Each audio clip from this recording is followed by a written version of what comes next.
So Detroit just lost game one at home by 11 points, and Cade Cunningham scored 39 of them, and no other Piston hit double figures except Tobias Harris. And yet the market, well, they still want you to lay 8.5, even 9 on this team in game two.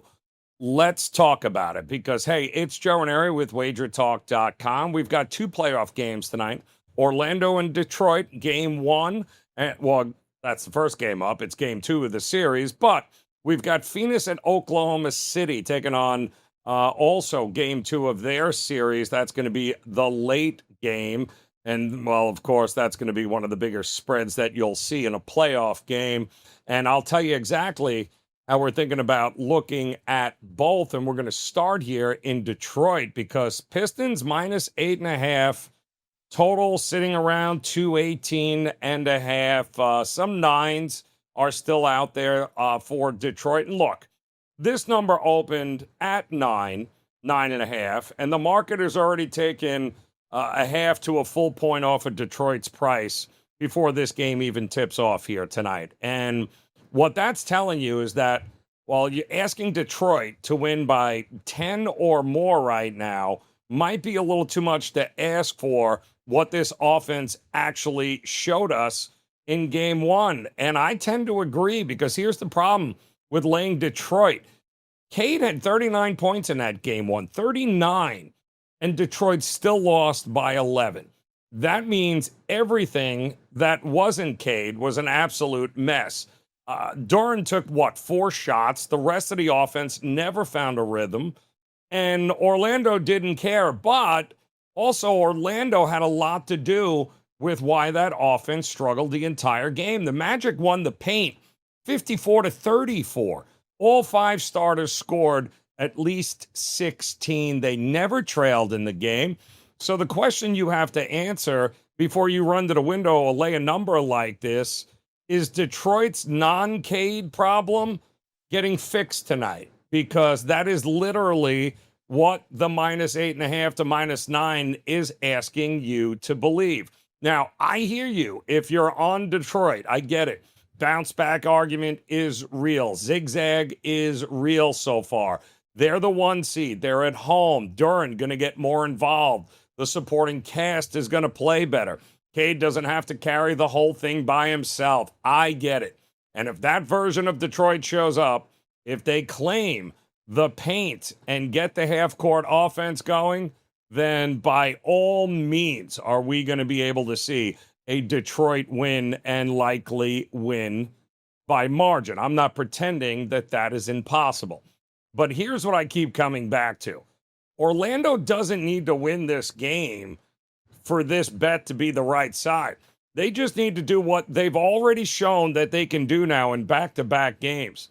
Keep it physical, keep it balanced, make Detroit grind for every basket, and don't let it get away early. That's it. Paolo had 23 in game one. Franz had 19, 5 guys in double figures.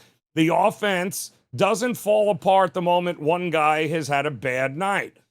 Detroit seems to do that, and the physicality is not going away. So before I'd be running to the window to back Detroit, who again can win this game but doesn't have to cover, I think the play and where the value is Orlando. Take the 8.5, take the 9. I would play it down to 8 because even at plus 8, I want it. Still good enough. Below that, now you're asking Orlando to do more than they need to, and I'm a little less interested. But I think if you can get 8 or better, that is the way to look here. And there's also another way you can play this if you don't want to sweat the entire 48 minutes. I don't mind the Magic in the first half, plus 4.5, plus 5 either. Orlando led from the opening stretch in game one. They set the tone early. Detroit never caught up. And if you want to isolate just that angle without worrying about any sort of late intentional fouling or a desperate home team push in the fourth, well, then maybe the first half is the better way in. I kind of like both. I think the full game side is the better value play, but the first half also worth a look if that's how you want to approach it.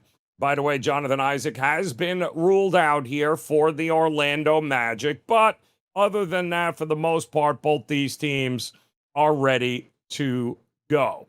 Now, before we get to the Phoenix and Oklahoma City game, I do want to let you know I do have a top play tonight here in Major League Baseball, as well as one play here in the NBA between these two teams, or two games rather. So you can head over to my page at WagerTalk.com and check those out. But in the meantime, let us head to Phoenix and Oklahoma City, Phoenix at Oklahoma City, as the Thunder sit there as a minus 16.5, minus 17 here with a 215.5 total. And before you say anything, yes, OKC is the better team. No kidding. Yes, I get it. That's not the debate. The debate is whether they can repeat what they did in game one. And what they did in game one was pretty dominant. 19 turnovers forced, 34 points off those turnovers. They won the paint 52-24. Fast break points 18-2.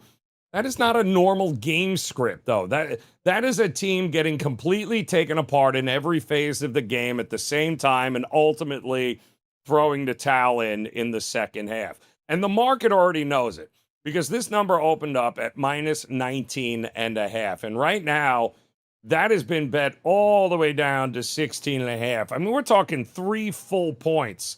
The market has said you're out of your mind here, that was wrong. And the market moved it, not because OKC suddenly looks worse, but because asking any team to repeat a 4-quarter demolition at this margin is something the market wasn't willing to keep charging for, and I don't blame them. Keeping in mind also, it's not like this is the OKC team from a year ago. They were not covering numbers this year this big on a regular basis. In fact, they weren't anywhere near the kind of ATS monster that they were a year ago. So expecting that in back-to-back games, my goodness, that is a big, big ask. Now, the pushback on Phoenix is real, and I'm not going to pretend otherwise, because this whole thing comes down to turnovers and whether or not Phoenix can handle the pressure that OKC is going to put on them. Because if Phoenix keeps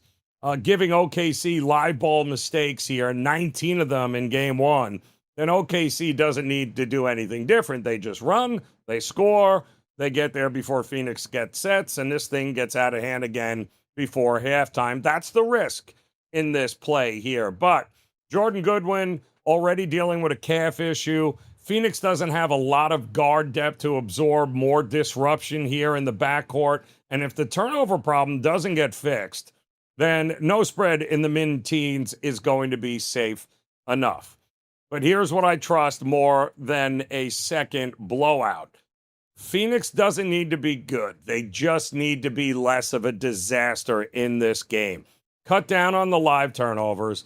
Get the game into the half-court possessions like they usually do. Make OKC work for buckets instead of handing them 30-plus fast break points every other trip.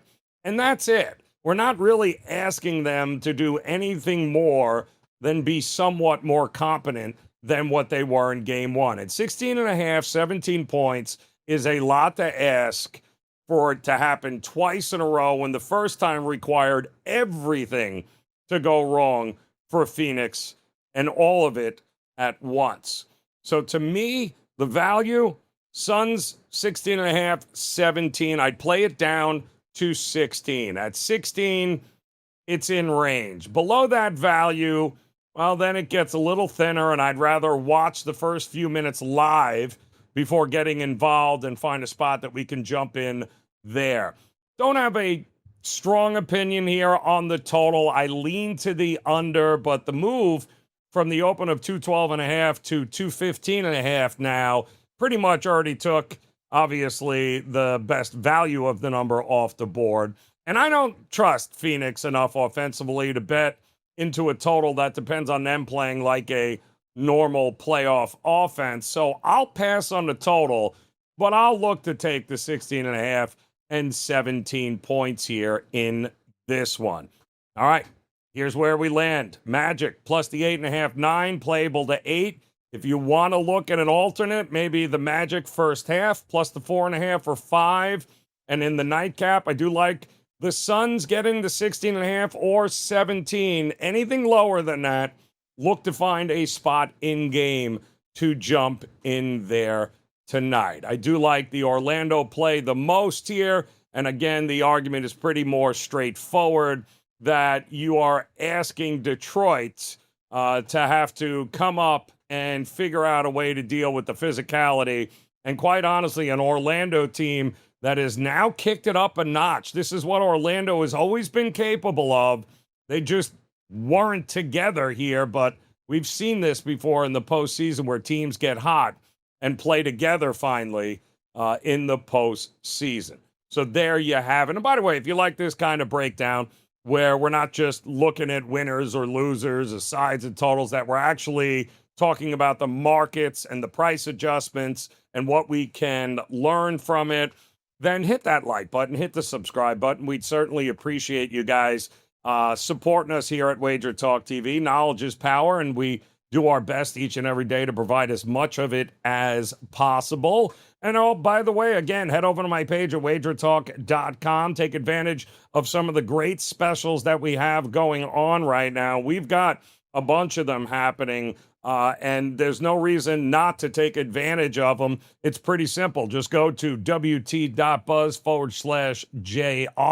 That'll take you right directly to my page. Again, we've got best bets in Major League Baseball tonight, as well as top plays in the NBA. One tonight, and again, one tomorrow that you're going to want to jump on. So we, again, appreciate all the support. Appreciate you hanging out with us. Make sure you check out all of the pregame videos that we have for you lined up here, breaking them all down for you, and certainly hope you'll come back and join us again. So best of luck with all the plays tonight. Cash those tickets. We'll see you again soon.